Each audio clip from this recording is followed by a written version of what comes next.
Today, our topic is quality gurus. ഇപ്പോൾ നമ്മൾ module 1 total quality management എന്താണ് quality എന്ന് കണ്ടു, ടോട്ടൽ ക്വാളിറ്റി മാനേജ്മെൻറ്റ് ഇമ്പോർട്ടൻസ് എന്താണെന്ന് കണ്ടു, ക്വാളിറ്റിയുടെ ഡയമെൻഷൻസ് കണ്ടു. Then next quality gurus. Total quality management ആ ഒരു ഫിലോസഫി, മാനേജ്മെൻറ്റ് ഫിലോസഫിയുടെ അടിത്തറ, അപ്പോൾ അത് ബിൽഡ് ചെയ്തത് ഓരോ ക്വാളിറ്റി ഗുരൂസിൻ്റെയും കോൺട്രിബ്യൂഷൻസിലൂടെയാണ്. അപ്പം നമ്മൾ മെയിനായിട്ടും ഇവിടെ 3 ക്വാളിറ്റി ഗുരൂസാണ് എടുക്കുന്നത്: ഡെമിങ്, ജുറാൻ, ക്രോസ്ബി. ഈ 3 പേരും അവരുടെ ആശയങ്ങൾ ഏറ്റവും നല്ല ക്വാളിറ്റിയിലുള്ള ഒരു കാര്യം ചെയ്യുക, ഏറ്റവും നല്ല ക്വാളിറ്റിയിൽ ഒരു പ്രോസസ്സ് അല്ലെങ്കിൽ ഒരു സിസ്റ്റം അല്ലെങ്കിൽ ഒരു പ്രോഡക്റ്റ്, ഒരു സർവീസ് മാറുന്നത് എങ്ങനെ, അപ്പം അതിന് എന്തൊക്കെ കാര്യങ്ങൾ ചെയ്യണം എന്നുള്ളതാണ് ക്വാളിറ്റി ഗുരൂസ് പറയുക. അപ്പോൾ അവരുടെ ഫിലോസഫിയാണ് നമ്മളിനി കാണാൻ പോവുക. അപ്പോൾ ക്വാളിറ്റി ഗുരു എന്ന് പറഞ്ഞാൽ a good person, a wise person, a teacher. അപ്പോൾ ഈ ക്വാളിറ്റി ഗുരൂസിൻ്റെതായ കൺസെപ്റ്റുകൾ, അവരുടെ ആശയങ്ങൾ എങ്ങനെയൊക്കെ മാറാം, ഏതൊക്കെ രീതിയിൽ ചെയ്തു കഴിഞ്ഞാൽ അത് കസ്റ്റമർ ഓറിയൻറ്റഡ് ആയിട്ടുള്ള കാര്യങ്ങളായി മാറും, എങ്ങനെയൊക്കെ നീങ്ങിക്കഴിഞ്ഞാൽ ഏറ്റവും ബെസ്റ്റ് ക്വാളിറ്റിയിലുള്ള ഒന്നിലേക്ക് മാറാം എന്നൊക്കെ പറയുന്നു ക്വാളിറ്റി ഗുരൂസ്. അപ്പം നമ്മൾ 3 ക്വാളിറ്റി ഗുരൂസാണ്, അവരുടെ കോൺട്രിബ്യൂഷൻസ് ആണ് നമ്മൾ മെയിനായിട്ടും ഡിസ്കസ് ചെയ്യുക: ഡെമിങ്, ക്രോസ്ബി, ദെൻ ജോസഫ് ജുറാൻ. അപ്പോൾ ഈ 3 പേരും 3 ക്വാളിറ്റി ഗുരൂസും മെയിനായിട്ട് എംഫസൈസ് ചെയ്യുന്നത് ഒരൊറ്റ പോയിൻ്റാണ്: improve quality in A company needs time and cannot occur overnight. നമുക്ക് ഒരു ദിവസം കൊണ്ട് അഡോപ്റ്റ് ചെയ്ത് കമ്പനിയുടെ ക്വാളിറ്റി കൂട്ടാൻ പറ്റിയ ഒരു രീതിയല്ല ടോട്ടൽ ക്വാളിറ്റി മാനേജ്മെൻറ്റ്. അതെന്ന് പറയുന്നത് കാലം കഴിയും തോറും ഇമ്പ്രൂവ് ചെയ്ത് നമ്മുടെ സിസ്റ്റത്തിനെ ഏറ്റവും ടോപ്പ് ലെവലിലേക്ക് എത്തിക്കുന്ന ഒരു മെത്തഡോളജി, ഇറ്റ്സ് എ പ്രോസസ്സ്. അതാണ് ടോട്ടൽ ക്വാളിറ്റി മാനേജ്മെൻറ്റ്. അപ്പോൾ അത്തരത്തിൽ ഏതൊക്കെ രീതിയിൽ നീങ്ങിക്കഴിഞ്ഞാൽ എന്താണോ ഒരു കമ്പനി ഗോൾ സെറ്റ് ചെയ്യുന്നത്, ആ ഗോളിലേക്ക് ഏതൊക്കെ രീതിയിൽ എത്തിച്ചേരാം, മീൻസ് ഏതൊക്കെ രീതിയിൽ പോയി കഴിഞ്ഞാൽ, ഏതൊക്കെ രീതിയിൽ കാര്യങ്ങൾ ചെയ്തു കഴിഞ്ഞാൽ നമുക്ക് ഒരു കമ്പനി ഉദ്ദേശിച്ച ഗോളിലേക്ക് നീങ്ങാം. അൾട്ടിമേറ്റായിട്ടും ഏറ്റവും ബെസ്റ്റ് ക്വാളിറ്റിയിലുള്ള ഒരു സിസ്റ്റം ഒരു കമ്പനിയിൽ ബിൽഡ് ചെയ്തെക്കുക. അതോടൊപ്പം തന്നെ അങ്ങനെ ബിൽഡ് ചെയ്ത് കഴിഞ്ഞാൽ അൾട്ടിമേറ്റ് ആയിട്ടും ആ ഒരു കമ്പനിയിൽ നിന്ന് ഏറ്റവും ബെസ്റ്റായിട്ടായിരിക്കും പ്രോഡക്റ്റ് ഡെലിവറി ചെയ്യുക. അപ്പോൾ അങ്ങനെയെങ്കിൽ അത് കസ്റ്റമറിനെ മാക്സിമം സാറ്റിസ്ഫൈ ചെയ്യും. സോ അൾട്ടിമേറ്റ് ആയിട്ടും കസ്റ്റമർ സാറ്റിസ്ഫാക്ഷൻ എന്ന ലെവലിലേക്ക് മാറണമെങ്കിൽ ഏറ്റവും നല്ലൊരു ക്വാളിറ്റി അച്ചീവ് ചെയ്യാൻ സാധിക്കണം. അങ്ങനെ അച്ചീവ് ചെയ്യണമെങ്കിൽ കുറേ കാര്യങ്ങൾ ചെയ്യേണ്ടതായിട്ടുണ്ട്. അപ്പോൾ അത്തരത്തിലുള്ള കാര്യങ്ങളാണ് ഓരോ ഗുരൂസും പറയുക. അപ്പോൾ അവരുടെ എല്ലാം മെയിൻ ആശയം ഒരൊറ്റ ദിവസം കൊണ്ട് അല്ലെങ്കിൽ കുറച്ച് നാളുകൾ കൊണ്ട് മാറി ക്വാളിറ്റി ഏറ്റവും ടോപ്പ് ലെവലിലേക്ക് എത്തിക്കാവുന്ന ഒന്നല്ല, മറിച്ച് അതൊരു പ്രോസസ്സാണ്. ഗ്രാജുവലി ഇമ്പ്രൂവ് ചെയ്ത് അത് ഒരിക്കലും നെവർ എൻഡിങ് പ്രോസസ്സാണ് ഒരു ക്വാളിറ്റി ഇമ്പ്രൂവ്മെൻറ്റ് എന്ന് പറയുന്നത്. ദെൻ ഡെമിങ്, ജുറാൻ, ക്രോസ്ബി 3 പേരുടെയും ഫിലോസഫി എന്താണ്, അവർ കോൺട്രിബ്യൂഷൻസ് എന്താണ്. ദെൻ വില്യം എഡ്വേർഡ് ഡെമിങ് ആണ്, അപ്പോൾ അദ്ദേഹത്തിൻ്റെ ഒരു ബയോഗ്രഫിയാണ്. ദെൻ അദ്ദേഹത്തിൻ്റെതായ കോട്ട്സ് ആണ്: customer invents nothing, new products and new services come from the producer. അപ്പോൾ കസ്റ്റമർ, നമ്മൾ നേരത്തെ TQM തുടക്കത്തിൽ പറഞ്ഞിരുന്നു, കസ്റ്റമർ ആഗ്രഹിക്കുന്ന കാര്യങ്ങളുണ്ടാകാം, കസ്റ്റമർ പോലും ചിന്തിക്കാത്ത കാര്യങ്ങളുണ്ടാകാം. അതെല്ലാം ഇംപ്ലിമെൻ്റ് ചെയ്ത്, അതെല്ലാം ഇൻവെൻറ്റ് ചെയ്ത് കസ്റ്റമറിലേക്ക് എത്തിച്ചുകൊണ്ട് കസ്റ്റമറിനെ മാക്സിമം ഹാപ്പി ആകുക. അപ്പം അത് ഒരു പ്രോഡക്റ്റ് നിർമ്മിക്കുന്ന ഒരു കമ്പനിയുടെ ഉത്തരവാദിത്തമാണ്. It's management's job to know. Management അല്ലെങ്കിൽ ഒരു ഓർഗനൈസേഷൻ, ഒരു കമ്പനി, ഒരു ഇൻഡസ്ട്രി, അവരുടെ ഉത്തരവാദിത്തമാണ് ടു നോ, മനസ്സിലാക്കണം, മാർക്കറ്റ് മനസ്സിലാക്കണം, കസ്റ്റമറിനെ മനസ്സിലാക്കണം, ഏത് പ്രോഡക്റ്റ് ഇറക്കണം, പ്രോഡക്റ്റിൽ എന്തൊക്കെ ഫീച്ചേഴ്സ് വേണം, കസ്റ്റമറിനെ എങ്ങനെ മാക്സിമം സാറ്റിസ്ഫൈ ചെയ്യാം, ഫിറ്റ്നസ് ഫോർ യൂസ് എന്ന ലെവലിലേക്ക് പ്രോഡക്റ്റ് ഇറക്കാം എന്നുള്ള കാര്യങ്ങളൊക്കെ മാനേജ്മെൻറ്റ് അറിയണം. അപ്പോൾ അതറിഞ്ഞുകൊണ്ട് വോയിസ് ഓഫ് ദ കസ്റ്റമർ ഏറ്റവും നല്ല രീതിയിൽ മനസ്സിലാക്കിക്കൊണ്ട് പ്രോഡക്റ്റ് കസ്റ്റമർ ഓറിയൻറ്റഡ് ആയിട്ട് ഇറക്കണം. സോ അത് മാനേജ്മെൻറ്റ് റെസ്പോൺസിബിലിറ്റിയാണ്. അപ്പോൾ അതിന് മാനേജ്മെൻറ്റ് അറിയണം ആരാണ് കസ്റ്റമർ, എന്താണ് പ്രോഡക്റ്റ്, എങ്ങനെയുള്ള പ്രോഡക്റ്റ് ഇറക്കണം, എക്സെട്ര. ദെൻ ഇതെല്ലാം ജസ്റ്റ് ഒരു ഹിസ്റ്ററിയാണ്. ഡെമിങ്സ് ഫിലോസഫി. ഡെമിങ്ങിൻ്റെ ഫിലോസഫിയിൽ മെയിനായിട്ട് വരുന്ന കാര്യം ടോട്ടൽ ക്വാളിറ്റി മാനേജ്മെൻറ്റ് ആ ഒരു കൺസെപ്റ്റും ആയിട്ട് ബന്ധപ്പെട്ടുള്ള കാര്യം തന്നെയാണ്. All stakeholders, all departments in an organization should be considered as a part of one whole system.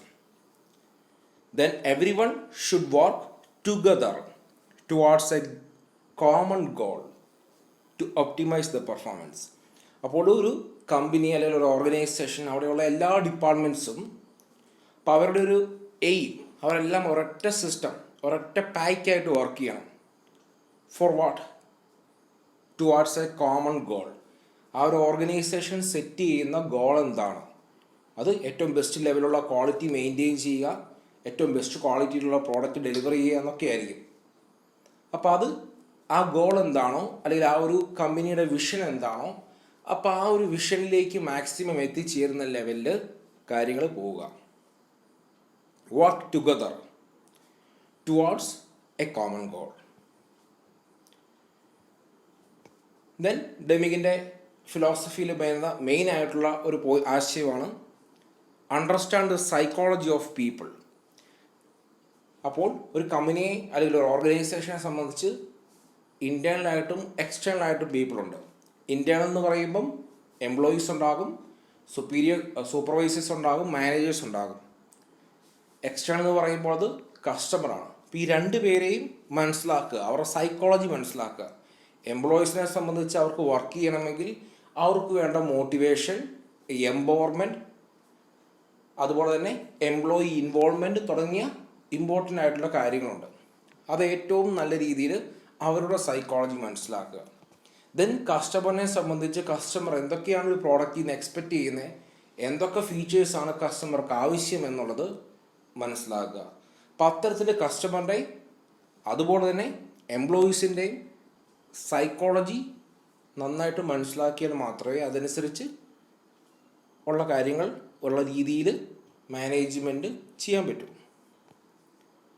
അപ്പോൾ അതാണ് പറയുന്നത് employees to enjoy work enjoy ചെയ്തുകൊണ്ട് ചെയ്യുന്നതും വർക്ക് ഒരു ബർഡൻ ആയിക്കൊണ്ട് ചെയ്യുന്നതും തമ്മിൽ വ്യത്യാസമുണ്ട്.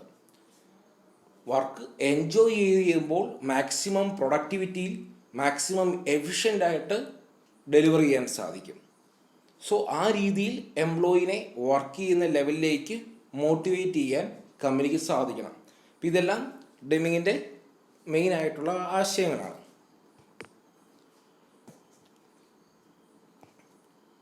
ദെൻ ഡെമിങ്ങിൻ്റെ അടുത്ത ഒരു ഫിലോസഫിയുടെ ഭാഗമാണ് 85% ഓഫ് ദ പ്രോബ്ലം. ഇമ്പോർട്ടൻ്റ് ആയിട്ടുള്ള കോഴ്സുകൾ മാത്രമായിരിക്കും ഇവിടെ ഡിസ്കസ് ചെയ്യുക. ദെൻ ഡെമിങ്ങിൻ്റെ മെയിൻ ആയിട്ടുള്ള അടുത്തൊരു കൺസെപ്റ്റാണ് 85% of the problem can be solve only by management. അപ്പോൾ ഒരു പരിധി വരെയുള്ള പ്രോബ്ലംസ് അത് സോൾവ് ചെയ്യാൻ മാനേജ്മെൻറ്റിന് സാധിക്കും. അപ്പോൾ ആ രീതിയിൽ മാനേജ്മെൻറ്റ് കേപ്പബിൾ ആയിരിക്കണം പ്രോബ്ലം സോൾവ് ചെയ്യുന്നതിൽ. അപ്പോൾ അതൊക്കെ എങ്ങനെയാണ് എന്നുള്ളത് ഡെമിങ്ങിൻ്റെ കോൺട്രിബ്യൂഷൻസിൽ ഡീറ്റെയിൽ ആയിട്ട് നമ്മൾ മനസ്സിലാക്കും. ദെൻ ഡെമിങ്ങിൻ്റെ കോൺട്രിബ്യൂഷൻസ് 4 കോൺട്രിബ്യൂഷൻസ് ആണ് നമ്മൾ മെയിനായിട്ട് ഡിസ്കസ് ചെയ്യുക. Deming 14 points for management. Then system of profound knowledge. Then PDCA cycle. Last one the 7 deadly diseases. Sorry. ഇത്രയും കോൺട്രിബ്യൂഷൻസ് ആണ് നമ്മൾ 1 by 1 ആയിട്ട് നോക്കാൻ പോവുക. ആദ്യം 14 points ഫോർ മാനേജ്മെൻറ്റ്. അപ്പോൾ first point consistency. Create constancy of purpose for continual improvement of product and service. അപ്പോൾ അതിൻ്റെ ഒരു ഡിസ്ക്രിപ്ഷനാണ് റൈറ്റ് സൈഡിലുള്ളത്. Continuous improvement in all area of business. അപ്പോൾ ഇത് നമ്മൾ TQL പറഞ്ഞിട്ടുണ്ട്. ഒരു ബിസിനസ് അതല്ലെങ്കിൽ ഒരു കമ്പനീൻ്റെ കാര്യം ജസ്റ്റ് ഇത് മതി, ഇതാണ് അതിൻ്റെ ടോപ്പ് ലെവൽ. ഇനി ഇതിന് മേലൊന്നും ഇല്ല, അല്ലെങ്കിൽ ഇത് കൂടാതെ ഇനി ഇമ്പ്രൂവ് ചെയ്യേണ്ട കാര്യമില്ല എന്നൊന്നില്ല. മീൻസ് കണ്ടിന്യൂസ് ആയിട്ട് ഇമ്പ്രൂവ് ചെയ്തുകൊണ്ടേയിരിക്കണം. കമ്പനിയിലെ ഒരു പ്രോസസ്സ് ആയിരിക്കാം, അല്ലെങ്കിൽ ഒരു മെത്തേഡ് ആയിരിക്കാം, എന്തായാലും അതിന് ഒരു ഇമ്പ്രൂവ് ചെയ്യാനുള്ള ഒരു ലൂപ്പ് ഹോൾ എപ്പോഴും ഉണ്ടാകും. കാരണം പുതിയ ടെക്നോളജീസ് വരുന്നു, അപ്പോൾ അത് അഡാപ്റ്റ് ചെയ്തുകൊണ്ട് ഇമ്പ്രൂവ് ചെയ്യേണ്ടതായിട്ട് വരും, അല്ലെങ്കിൽ പുതിയ ടെക്നോളജികൾ ഇൻവെൻറ്റ് ചെയ്യേണ്ടതായിട്ട് വരും. അപ്പോൾ ഓൾഡ് വേ, ആ വേയിൽ എപ്പോഴും നിൽക്കാനാവില്ല. പുതിയ പാതകൾ അല്ലെങ്കിൽ പുതിയ രീതികൾ, പുതിയ മെത്തേഡ്സ്, ആ മെത്തേഡ്സൊക്കെ സ്വീകരിക്കുന്നതിനാ ഇമ്പ്രൂവ് ചെയ്യുക. മീൻസ് ക്വാളിറ്റി ഏറ്റവും കൂടുതൽ, ഏറ്റവും ബെസ്റ്റിലേക്ക് എത്തുക. ഇപ്പോൾ നമ്മൾ ഒരുപാട് പ്രോഡക്റ്റ് നിർമ്മിക്കുമ്പോൾ അതിൽ ഡിഫക്റ്റീവ് പ്രോഡക്റ്റ് ഉണ്ടാകും. ആ ഡിഫക്റ്റ് മാക്സിമം മിനിമൈസ് ചെയ്യുക എന്ന് പറയുമ്പോൾ അത്രത്തോളം ഒരു കമ്പനിയുടെ ക്വാളിറ്റി കൂടുന്നു. സോ കണ്ടിന്യൂസ് ആയിട്ട് ഇമ്പ്രൂവ് ചെയ്യുക. കമ്പനിയിലെ ഓരോ കാര്യങ്ങളും ഇമ്പ്രൂവ് ചെയ്യുന്നതിലൂടെ ക്വാളിറ്റി ഇമ്പ്രൂവ് ചെയ്യാൻ സാധിക്കും ഒരു പ്രോഡക്റ്റിൻ്റെ. അപ്പോൾ അതിന് വർക്കേഴ്സിനെ മോട്ടിവേറ്റ് ചെയ്യുന്നതാകാം, വർക്കേഴ്സിന് എഡ്യൂക്കേഷൻ കൊടുക്കുന്നതാകാം, അല്ലെങ്കിൽ പുതിയ കാര്യങ്ങൾ പ്ലാൻ ചെയ്യുന്നതാകാം, ക്വാളിറ്റി എങ്ങനെ കൺട്രോൾ ചെയ്യാം എന്നുള്ളതിനെക്കുറിച്ച് പ്ലാൻ ചെയ്യുന്നതാകാം, അല്ലെങ്കിൽ പുതിയ ടെക്നോളജീസ് കമ്പനിയിൽ കൊണ്ടുവന്നുകൊണ്ട്, പുതിയ സോഫ്റ്റ്വെയർസ് കമ്പനിയിൽ കൊണ്ടുവന്നുകൊണ്ടൊക്കെ ഇമ്പ്രൂവ് ചെയ്യുന്നതാകാം. അപ്പോൾ അത്തരത്തിൽ എപ്പോഴും ഇമ്പ്രൂവ് ചെയ്യുക. അപ്പോൾ അതാണ് ഡെമ്മിങ്ങിൻ്റെ first point. Create a constant purpose towards improvement. അപ്പോൾ ഒന്നിൽ ഫിക്സ് ആകാതിരിക്കുക. ഇത് മതി എന്ന കാറ്റഗറിയിൽ ഇറ്റ്സ് ഓക്കെ എന്ന രീതിയിൽ നിൽക്കാൻ പാടില്ല. ഇമ്പ്രൂവ് ചെയ്തുകൊണ്ടിരിക്കുക. ഇനി ഇമ്പ്രൂവ് ചെയ്യാൻ മാർക്കറ്റിലെ രീതികൾ മാറുന്നതനുസരിച്ച് ഫ്ലെക്സിബിൾ ആയിക്കൊണ്ട് ഇമ്പ്രൂവ് ചെയ്യുക. അപ്പോൾ അതാണ് ഡെമ്മിങ്ങിൻ്റെ ഫസ്റ്റ് പോയിന്റ്. സെക്കൻഡ് പോയിന്റ്, അതോടൊപ്പം തന്നെ ഒരു കാര്യം ഞാൻ വിട്ടുപോയി. ഈ ഒരു പോയിന്റ് വളരെ ഇമ്പോർട്ടൻ്റ് ആണ്. ഫസ്റ്റ് പോയിന്റിലെ തന്നെ predict and prepare for future challenges. മാർക്കറ്റിൽ ഒരു പ്രോഡക്റ്റ് ഇറങ്ങി, ദെൻ കുറേ കഴിയുമ്പോൾ ആ പ്രോഡക്റ്റിലെ ഫീച്ചേഴ്സിൽ വ്യത്യാസം വരാം. പുതിയ ഫീച്ചേഴ്സുമായിട്ട് കോമ്പറ്റീറ്റേഴ്സ് പ്രോഡക്റ്റുകൾ ഇറക്കാം. അപ്പോൾ അവിടെ ഒരു കമ്പനിക്ക് സർവൈവ് ചെയ്യണമെങ്കിൽ ആ കോമ്പീറ്റ് ചെയ്യുന്ന കമ്പനികളെ അവരുടെ പ്രോഡക്റ്റിനേക്കാളും ബെസ്റ്റ് പ്രോഡക്റ്റ് കസ്റ്റമറിൽ എത്തിക്കാൻ സാധിക്കണം. അങ്ങനെ എത്തിക്കാൻ സാധിക്കണമെങ്കിൽ ആ കമ്പനിയിൽ നടക്കുന്ന ഓരോ കാര്യങ്ങളും ആ ലെവലുള്ളതായിരിക്കണം. മീൻസ് കമ്പനി ഒന്നിലും ഫിക്സ് ആവാതെ കണ്ടിന്യൂസ് ആയിട്ട് ഇമ്പ്രൂവ് ചെയ്യണം. അവരുടെ സിസ്റ്റം, അവരുടെ രീതികൾ, പുതിയ കാര്യങ്ങൾ ഇൻവെൻറ്റ് ചെയ്യുന്നതിലായിക്കോട്ടെ, അല്ലെങ്കിൽ അവരുടെ റിസർച്ച് ആയിക്കോട്ടെ, അത്തരത്തിൽ എപ്പോഴും ഇമ്പ്രൂവ് ചെയ്തുകൊണ്ടിരിക്കണം. പുതിയ ഡിസൈനുള്ള ഫീച്ചേഴ്സ്, പുതിയ ഡിസൈനിലുള്ള പ്രോഡക്റ്റ്, പുതിയ ഫീച്ചേഴ്സിലുള്ള പ്രോഡക്റ്റൊക്കെ അവർക്ക് ഒരു പ്രോഡക്റ്റിൽ ഇംപ്ലിമെൻറ്റ് ചെയ്തുകൊണ്ട് മാക്സിമം കസ്റ്റമറിനെ ഫോക്കസ് ചെയ്യുക. എങ്കിൽ മാത്രമേ അവർക്ക് മാർക്കറ്റിൽ സർവൈവ് ചെയ്യാൻ സാധിക്കൂ. ദെൻ സെക്കൻഡ് പോയിൻ്റാണ് learning new philosophy. Learn and adopt the new philosophy. പുതിയ രീതികൾ. ഇപ്പോൾ കമ്പനി ഒരു പാതയിലൂടെ സഞ്ചരിക്കുന്നു, ദെൻ ആ ഒരു പ്രോസസ്സ് പഴയ രീതിയിൽ കൂടെ ചെയ്തപ്പോൾ കമ്പനിക്ക് നഷ്ടങ്ങൾ സംഭവിച്ചുകൊണ്ടിരിക്കുന്നു, അല്ലെങ്കിൽ ലാഭം കിട്ടുന്നില്ല, അല്ലെങ്കിൽ ഡിഫക്റ്റീവ് പ്രോഡക്റ്റുകളുടെ എണ്ണം കൂടുന്നു. അപ്പം അങ്ങനെ വരുമ്പോൾ പുതിയ മെത്തേഡ്സ് സ്വീകരിക്കേണ്ടതായിട്ട് വരും. പുതിയ ടെക്നോളജി ആകാം, പുതിയ മെത്തേഡ്സ് ആകാം, അല്ലെങ്കിൽ പുതിയ രീതികളായിരിക്കാം കമ്പനിയിൽ അഡോപ്റ്റ് ചെയ്യണം. എന്തിനു വേണ്ടിയാണ്? ഇംപ്രൂവ് ചെയ്യാൻ. So adopting new methods and ways for improving quality. എങ്ങനെ കമ്പനിയിൽ നടക്കുന്ന അല്ലെങ്കിൽ ഇൻഡസ്ട്രിയിൽ നടക്കുന്ന ഓരോ പ്രോസസ്സും അതിൻ്റെ ക്വാളിറ്റി ഒന്നും കൂടെ ഇമ്പ്രൂവ് ചെയ്യാം, അല്ലെങ്കിൽ പ്രോഡക്റ്റിൻ്റെ ക്വാളിറ്റി ഒന്നും കൂടെ ഇമ്പ്രൂവ് ചെയ്യാം. അപ്പം അതിനുള്ള പുതിയ മെത്തേഡ്സുകൾ എന്തൊക്കെയാണ്, പുതിയ രീതികൾ എന്തൊക്കെയാണ് എന്നുള്ളത് അഡോപ്റ്റ് ചെയ്യണം. പുതിയ രീതികൾ അഡോപ്റ്റ് ചെയ്യണം, അത് ഇൻവെൻറ്റ് ചെയ്യണം, അഡോപ്റ്റ് ചെയ്യണം. Bring new ways of thinking by learning new approaches or by encouraging innovations. പുതിയ കാര്യങ്ങൾ ഇന്നോവേറ്റ് ചെയ്തുകൊണ്ട്. ഇപ്പോൾ കമ്പനിയിൽ ഒരു പ്രോസസ്സ് നടക്കുന്നു, ഒരു രീതിയിലാണ് ആ പ്രോസസ്സ് നടക്കുന്നത്. ദെൻ പുതിയൊരു രീതി പരീക്ഷിക്കാം, അല്ലെങ്കിൽ പുതിയൊരു രീതി ഇന്നോവേറ്റ് ചെയ്തു. ദെൻ ഈ രീതിയിൽ ചെയ്ത് കഴിയുമ്പോൾ ഡിഫക്റ്റീവ് പ്രോഡക്റ്റിൻ്റെ എണ്ണം കുറയുന്നു, അല്ലെങ്കിൽ അത് കൂടുതൽ മികച്ച ഒരു പ്രോസസ്സായി മാറുന്നുവെങ്കിൽ ആ പുതിയ രീതി അഡോപ്റ്റ് ചെയ്യാം. അപ്പം അത്തരത്തിൽ എപ്പോഴും ഫസ്റ്റ് പോയിൻറ്റുമായിട്ട് റിലേറ്റ് ചെയ്യുന്ന ഒരു പോയിൻ്റാണ് സെക്കൻഡ് പോയിൻറ്റ്, ഇമ്പ്രൂവ് ചെയ്യുക. അപ്പം ഇങ്ങനെ ഇമ്പ്രൂവ് ചെയ്യണമെങ്കിൽ പുതിയ പുതിയ മെത്തേഡ്സുകൾ, അല്ലെങ്കിൽ പുതിയ രീതികൾ, പുതിയ ഫീച്ചേഴ്സ് ആയിക്കോട്ടെ, പുതിയ ഇന്നോവേഷൻസ് ആയിക്കോട്ടെ, അതൊക്കെ കണ്ടെത്താം. ദെൻ അതനുസരിച്ച് പുതിയ കാര്യങ്ങൾ അഡോപ്റ്റ് ചെയ്തുകൊണ്ട് എപ്പോഴും ഇമ്പ്രൂവ് ചെയ്യണം. Then third point, minimise cost of inspection. അപ്പോൾ എലിമിനേറ്റ് അൺനെസസറി ഇൻസ്പെക്ഷൻ. ഒരു കമ്പനിയിൽ അൺനെസസറി ആയിട്ടുള്ള ഇൻസ്പെക്ഷൻസ് ഒഴിവാക്കുക എന്ന് പറഞ്ഞാൽ ആ കമ്പനിയിലെ ഓരോ പ്രോസസ്സും അല്ലെങ്കിൽ ഓരോ മെത്തേഡ്സും അത്രത്തോളം മികച്ചതാണ്, അത്രത്തോളം ക്വാളിറ്റി കൂടിയ പ്രോസസ്സുകളും അല്ലെങ്കിൽ ക്വാളിറ്റി കൂടിയ മെത്തേഡ്സുകളാണ്. അപ്പോൾ അതുകൊണ്ട് തന്നെ നമുക്ക് അവിടെ അൺനെസസറി ആയിട്ടുള്ള ഇൻസ്പെക്ഷൻ്റെ ആവശ്യമില്ല. മറിച്ച് അൺനെസസറി ആയിട്ടുള്ള ഇൻസ്പെക്ഷൻ ആവശ്യം വരുന്ന എപ്പോഴാണ്?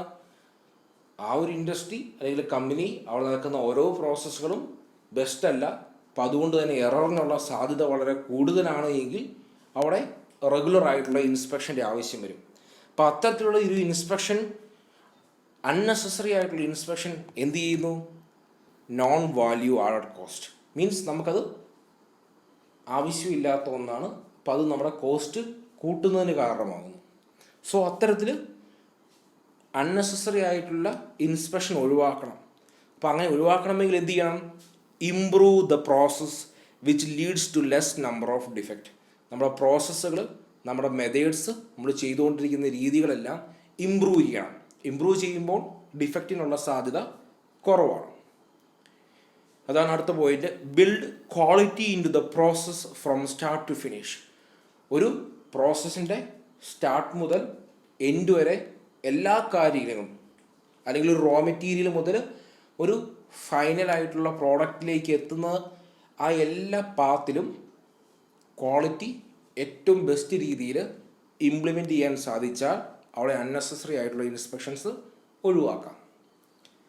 Then fourth point, price should not be only criteria for purchasing.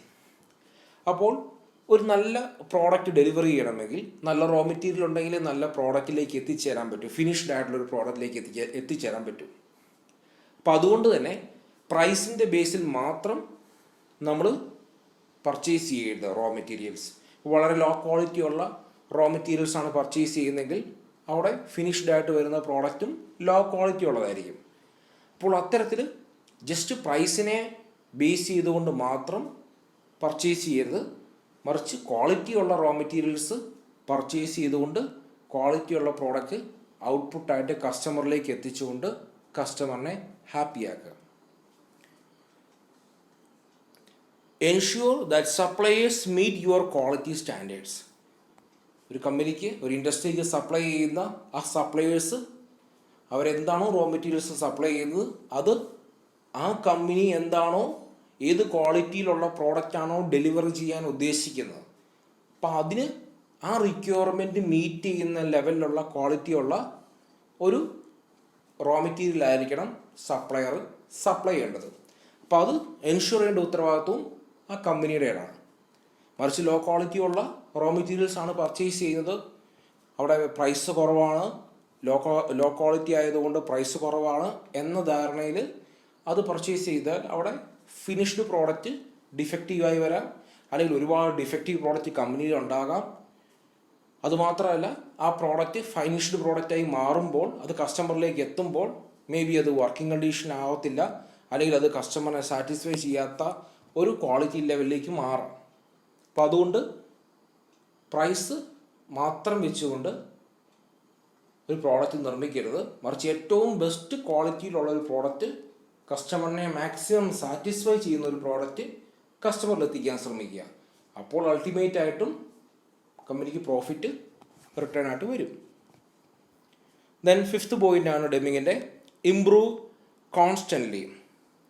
അത് നമ്മൾ നേരത്തെ ഫസ്റ്റ് പോയിന്റ് സെക്കൻഡ് പോയിൻ്റ് ഒക്കെ ആയിട്ട് റിലേറ്റ് ചെയ്ത് വരുന്നതാണ്. understand customer needs through market surveys and feedback to incorporate service design process. അപ്പോൾ നമ്മൾ നേരത്തെ പറഞ്ഞ പോലെ മാർക്കറ്റ് എന്താണ്, കസ്റ്റമറുടെ ആവശ്യങ്ങൾ എന്തൊക്കെയാണ്, കസ്റ്റമർ നീഡ്സ് എന്തൊക്കെയാണ് എന്ന് കണ്ടിന്യൂസ് ആയിട്ട് ഉള്ള സർവേയിലൂടെ അല്ലെങ്കിൽ കസ്റ്റമർ ഫീഡ്ബാക്കിലൂടെയൊക്കെ മനസ്സിലാക്കുക. ദെൻ അതനുസരിച്ച് ഇമ്പ്രൂവ് ചെയ്യുക. ഇപ്പോൾ ഒരു പ്രോഡക്റ്റിന് ക്വാളിറ്റി കുറവാണ് എന്നൊരു ഫീഡ്ബാക്ക് കിട്ടിക്കഴിഞ്ഞാൽ ഇമ്പ്രൂവ് ചെയ്യുക, അല്ലെങ്കിൽ ആ പ്രോഡക്റ്റിൽ കുറച്ച് ഫീച്ചേഴ്സും കൂടി ആഡ് ചെയ്താൽ നല്ലതാണ് എന്നുള്ള ഒരു കസ്റ്റമർ സജഷനിലൂടെ ഒരു കമ്പനിക്ക് ആ പ്രോഡക്റ്റ് ഇമ്പ്രൂവ് ചെയ്യിക്കാൻ സാധിക്കും. Okay, continuously improve the system and process. Then 6th point ആണ് on the job training. Then upgrade every employee that could be equipped by enough knowledge and skills. അപ്പോൾ ഈ ഒരു പോയിന്റ് എംപ്ലോയീസിന് വേണ്ടിയുള്ളതാണ്. എംപ്ലോയീസിന് ട്രെയിനിങ്, അതുപോലെ additional ആയിട്ടുള്ള സ്കിൽസുകൾ provide ചെയ്തുകൊണ്ട് അവരെ തന്നെ ഒന്നും കൂടെ അപ്ഗ്രേഡ് ചെയ്യുന്നു. അങ്ങനെ ചെയ്യുന്നുള്ള ഗുണം എന്താണ്? എംപ്ലോയി എന്ന് പറയുന്നത് വളരെ റിസോഴ്സ്ഫുൾ ആയിട്ടുള്ളൊരു പേഴ്സണായി മാറും. അതോടൊപ്പം തന്നെ കമ്പനിയിൽ എന്തെങ്കിലും ഒരു പ്രോബ്ലംസ് എറൈസ് ചെയ്ത് കഴിഞ്ഞാൽ അവർക്കൊരു സൊല്യൂഷൻ കണ്ടെത്താൻ സാധിക്കും. ഈവൻ ഒരു ഡിസൈനിലുണ്ടായ മാറ്റം, അല്ലെങ്കിൽ ഡിസൈനിൽ എങ്ങനെ വേണം മാറ്റം, അല്ലെങ്കിൽ ഒരു പ്രോബ്ലം വന്നു കഴിഞ്ഞാൽ ആ പ്രോബ്ലത്തിന് ഏതൊക്കെ രീതിയിൽ സൊല്യൂഷൻ കണ്ടെത്താം, അപ്പം അത്തരത്തിലുള്ള സജഷൻ ചിലപ്പം എംപ്ലോയീസിന് വരാം. അപ്പം അങ്ങനെ അവരിൽ നിന്ന് അത്തരത്തിലുള്ളൊരു സജഷൻ വരണമെങ്കിൽ അവർ എക്വിപ്ഡ് ആയിരിക്കണം നോളജിലും സ്കിൽസിലും. അതാണ് ഡെമിങ്ങിൻ്റെ 6th പോയിന്റ് പറയുക. Then 7th point, good leadership as facilitators. അപ്പോൾ ഒരു കമ്പനിയിൽ എംപ്ലോയീസ് മാക്സിമം പ്രൊഡക്റ്റീവായിട്ട് വർക്ക് ചെയ്യണമെങ്കിൽ അവിടെ നല്ല ലീഡേഴ്സ് ഉണ്ടാവണം. ലീഡേഴ്സ് എംപ്ലോയീസിനെ മോട്ടിവേറ്റ് ചെയ്യണം, അവരെ ഗൈഡ് ചെയ്യണം. എന്താണോ ഒരു കമ്പനിയുടെ ഗോൾ, ആ ഗോളിലേക്ക് അവരെ ലീഡ് ചെയ്യണം. അതാണ് ഒരു ലീഡറുടെ ഉത്തരവാദിത്വം.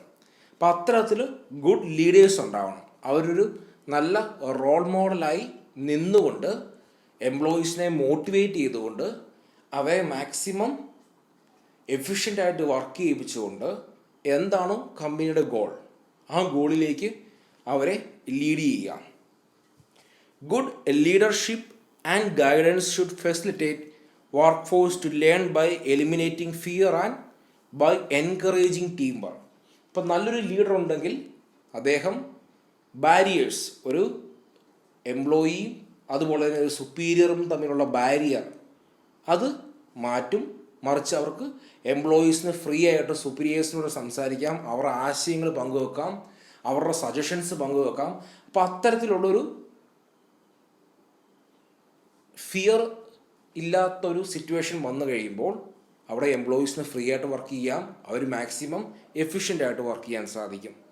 അതോടൊപ്പം തന്നെ ഒരു ടീമായിട്ട് പ്രവർത്തിച്ചുകൊണ്ട് അവരെ ഒരു ലീഡർക്ക് ലീഡ് ചെയ്തുകൊണ്ട് ഏറ്റവും ബെസ്റ്റ് പ്രൊഡക്ടിവിറ്റി ആ ടീമിൽ നിന്ന് ചെയ്തെടുക്കാൻ സാധിക്കും. അപ്പോൾ ഒരു കമ്പനിയിൽ നല്ല ലീഡേഴ്സ് ഉണ്ടാവണം.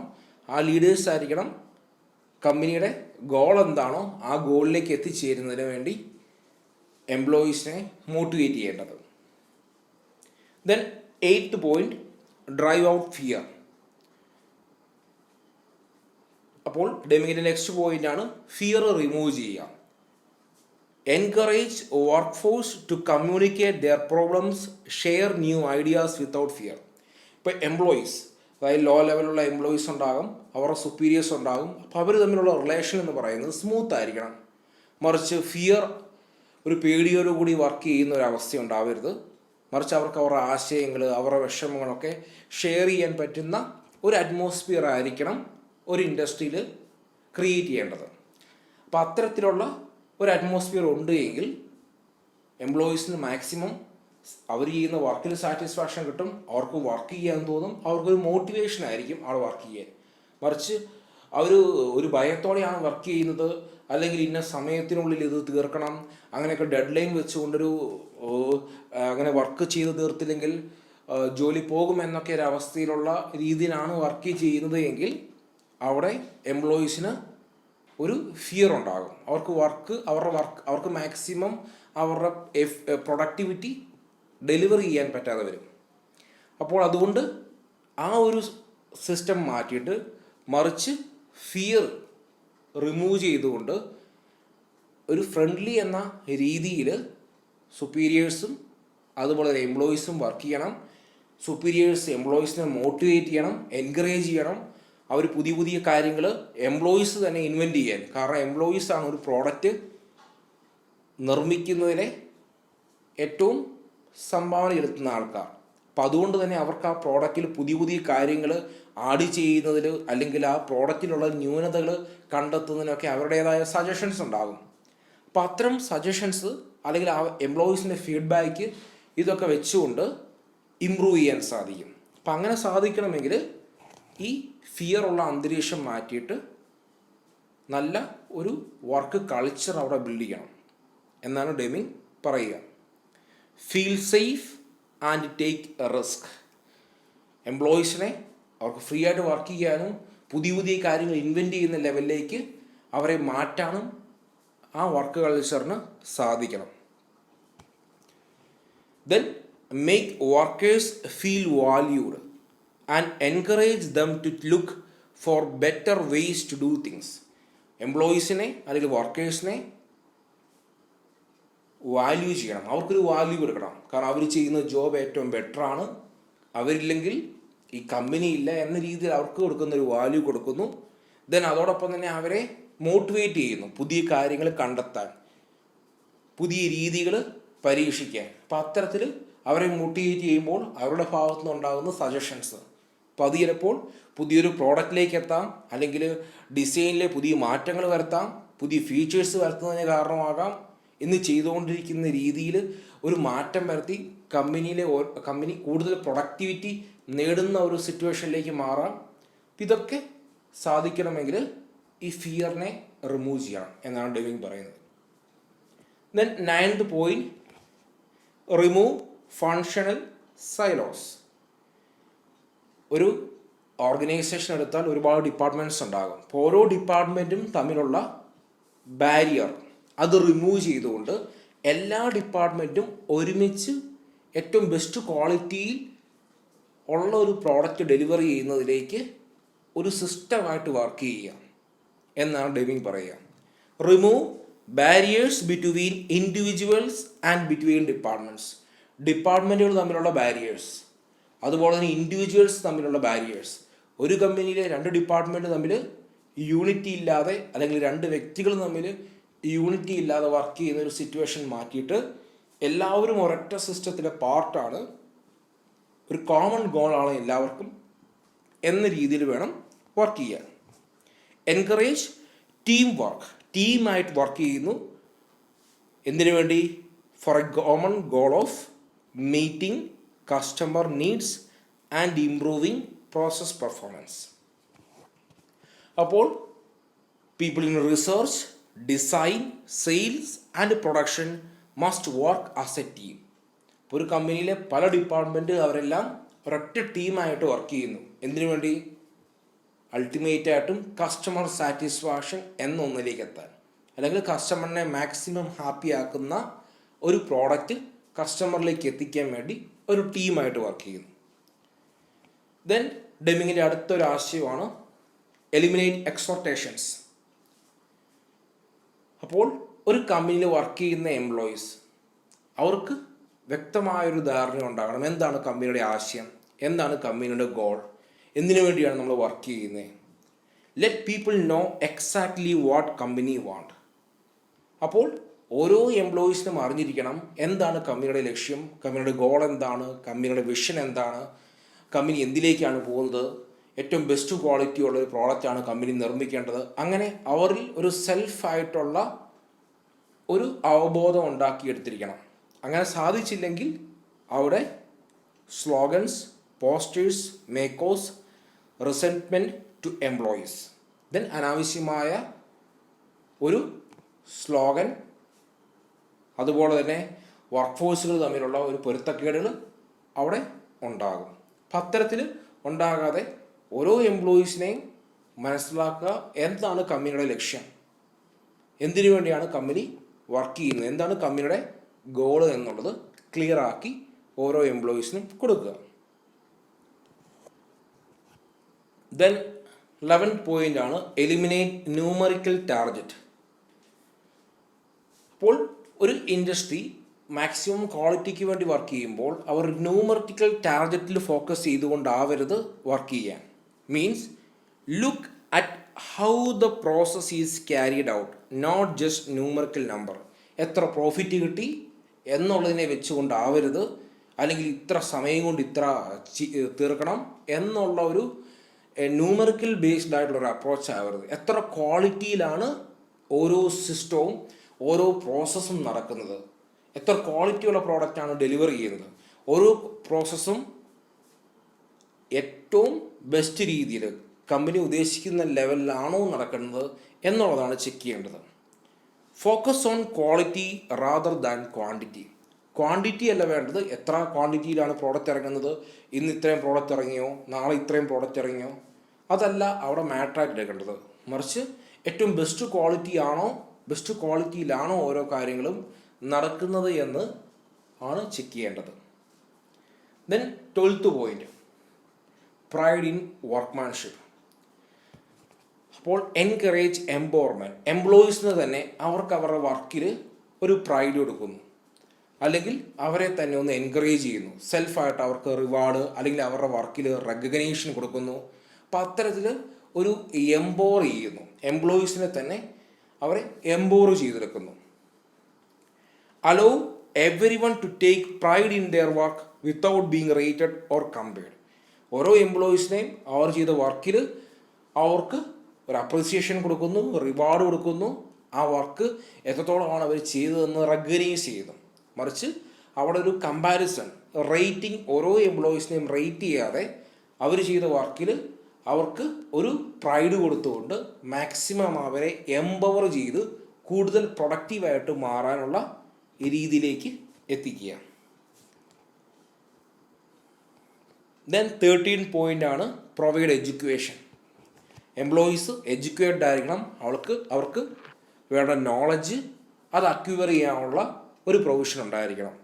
Educate work force outside of specific job skills like self development. അപ്പോൾ അവർക്ക് സെൽഫ് ഡെവലപ്മെൻറ്റിന് വേണ്ടിയുള്ള പ്രൊവിഷൻസ് കമ്പനിയിൽ പ്രൊവൈഡ് ചെയ്തുകൊണ്ട് തന്നെ എംപ്ലോയീസിനെ കൂടുതൽ എംപവർ ചെയ്യണം. കാരണം ഒരു എംപ്ലോയീസ് എഡ്യൂക്കേറ്റഡ് അല്ല എങ്കിൽ അദ്ദേഹത്തിനെ എഡ്യൂക്കേറ്റ് ചെയ്യാനുള്ള പ്രൊവിഷൻ കൊടുത്തുകൊണ്ട് കമ്പനി അവരെ സപ്പോർട്ട് ചെയ്യുന്നു. സെൽഫായിട്ടുള്ള അവരുടെ ഒരു ഡെവലപ്മെൻറ്റ് കമ്പനി ഒരു വഴിയൊരുക്കുന്നു. അപ്പം അങ്ങനെ സംഭവിക്കുമ്പോൾ അവിടെ എംപ്ലോയി കുറച്ചും കൂടെ അപ്ഗ്രേഡ് ചെയ്ത് വരുന്നു. എംപ്ലോയിയുടെ ചിന്താഗതികൾ മാറുന്നു, കൂടുതൽ വിശാലമായി ചിന്തിക്കാനും അതുമൂലം കമ്പനിക്ക് കൂടുതൽ ഹെൽപ്ഫുൾ ആകാനും അത് കാരണമാകും. Encourage people to learn new skills. പുതിയ ടെക്നോളജികൾ, ആർട്ടിഫിഷ്യൽ ഇൻ്റലിജൻസ് പോലുള്ള കാര്യങ്ങൾ, പുതിയ സോഫ്റ്റ്വെയർ സ്കില്ലുകൾ ഒക്കെ നേടാൻ എംപ്ലോയീസിനെ ഫോഴ്സ് ചെയ്യുന്നു. അപ്പം അങ്ങനെ ചെയ്യുമ്പോൾ എംപ്ലോയീസ് ആ സ്കിൽസ് നേടുമ്പോൾ അത് കമ്പനിക്ക് ബെനിഫിറ്റാണ്. Then 14th point top management commitment. അപ്പോൾ ഈ 13 പോയിന്റും ഏറ്റവും ബെസ്റ്റ് രീതിയിൽ നടക്കണമെങ്കിൽ അവിടെ ഈ 14th പോയിന്റ് വേണം. Means management commitment. Management committed അല്ല എങ്കിൽ TQM പോലെയുള്ള ഒരു ക്വാളിറ്റി ഓറിയൻറ്റഡ് ആയിട്ടുള്ളൊരു പ്രോഗ്രാം ഒരു കമ്പനിയിൽ റൺ ചെയ്യാൻ സാധിക്കില്ല. കാരണം അൾട്ടിമേറ്റ് ആയിട്ട് മാനേജ്മെൻ്റ് ആണ് നമുക്ക് ഇമ്പ്രൂവ് ചെയ്യണം, ഏറ്റവും ബെസ്റ്റിലേക്ക് മാറണം, ബെസ്റ്റ് ക്വാളിറ്റി ഉള്ള പ്രോഡക്റ്റ് ഡെലിവർ ചെയ്യണം. എംപ്ലോയീസ് എല്ലാം അവർ ഏറ്റവും സാറ്റിസ്ഫൈഡ് ആയിട്ട് വി ലവ് അവർ ജോബ് എന്ന് പറയുന്ന രീതിയിൽ വർക്ക് ചെയ്യണം എന്നൊക്കെ ഒരു കമ്പനിയിൽ മാനേജ്മെൻ്റാണ് തീരുമാനിക്കേണ്ടത്. സോ ആ മാനേജ്മെൻറ്റ് കമ്മിറ്റഡ് അല്ല എങ്കിൽ അവിടെ ഒന്നും സംഭവിക്കില്ല. Top management should be committed for continuous improvement. Continuous ആയിട്ട് ഇമ്പ്രൂവ് ചെയ്യണം, ക്വാളിറ്റി ഏറ്റവും ബെസ്റ്റ് ആകണം, കമ്പനി നമ്പർ 1 ആകണം, ഏറ്റവും ബെസ്റ്റ് ക്വാളിറ്റിയുള്ള പ്രോഡക്റ്റ് ഡെലിവറി ചെയ്യണം, കസ്റ്റമർ മാക്സിമം ഹാപ്പി ആകണം, ഡിഫക്റ്റീവ് പ്രോഡക്റ്റുകൾ നിർമ്മിക്കുന്നതിൻ്റെ എണ്ണം കുറയ്ക്കണം, അല്ലെങ്കിൽ മാക്സിമം ഡിഫക്റ്റീവ് പ്രോഡക്റ്റുകൾ ഒഴിവാക്കണം. അപ്പോൾ അത്തരത്തിൽ എല്ലാ കാര്യത്തിലും ഒരു ഇമ്പ്രൂവ്മെൻറ്റ് വേണമെങ്കിൽ അവിടെ ടോപ്പ് മാനേജ്മെൻറ്റ് കമ്മിറ്റഡ് ആയിരിക്കണം. ടോപ്പ് മാനേജ്മെൻറ്റ് ഇറ്റ്സ് എനഫ് എന്നുള്ള ഒരു മൈൻഡ് സെറ്റപ്പിലാണ് നിൽക്കുന്നതെങ്കിൽ അവിടെ ഒന്നും നടക്കത്തില്ല. പുതിയ ടെക്നോളജീസ് അഡാപ്റ്റ് ചെയ്യത്തില്ല, പുതിയ എക്യുപ്മെൻറ്റ്സ്, പുതിയ മെഷീനറീസ്, പുതിയ എംപ്ലോയീസ്, സ്കിൽഡ് ആയിട്ടുള്ള ആൾക്കാർ വരില്ല. ഇനി ഉള്ള എംപ്ലോയീസിനെ തന്നെ അവർ അപ്ഗ്രേഡ് ചെയ്യാൻ അനുവദിക്കില്ല. അപ്പം അത്തരത്തിൽ കമ്പനി കാലത്തിനൊത്ത് മുന്നോട്ട് പോകാതെ വരും. അപ്പോൾ ടോപ്പ് മാനേജ്മെൻറ്റ് കമ്മിറ്റഡ് ആയിരിക്കണം. എന്തിനു വേണ്ടി കമ്മിറ്റഡ് ആയിരിക്കണം? ഇംപ്രൂവ് ചെയ്യാനുള്ള ഒരു മനസ്ഥിതി ഉണ്ടാകണം. ഇറ്റ്സ് എനഫ്, ഇത് മതി എന്ന രീതിയിൽ നിൽക്കുകയാണെങ്കിൽ അവിടെ ഇമ്പ്രൂവ്മെൻറ്റ് ഉണ്ടാവില്ല. അപ്പോൾ അതാണ് ഡെമിങ്ങിൻ്റെ 14 points for quality management system. Next ക്ലാസ്സിൽ നമ്മൾ ഡെമിങ്ങിൻ്റെ അടുത്ത കോൺട്രിബ്യൂഷനായ system of profound knowledge discuss ചെയ്യാം. Thank U.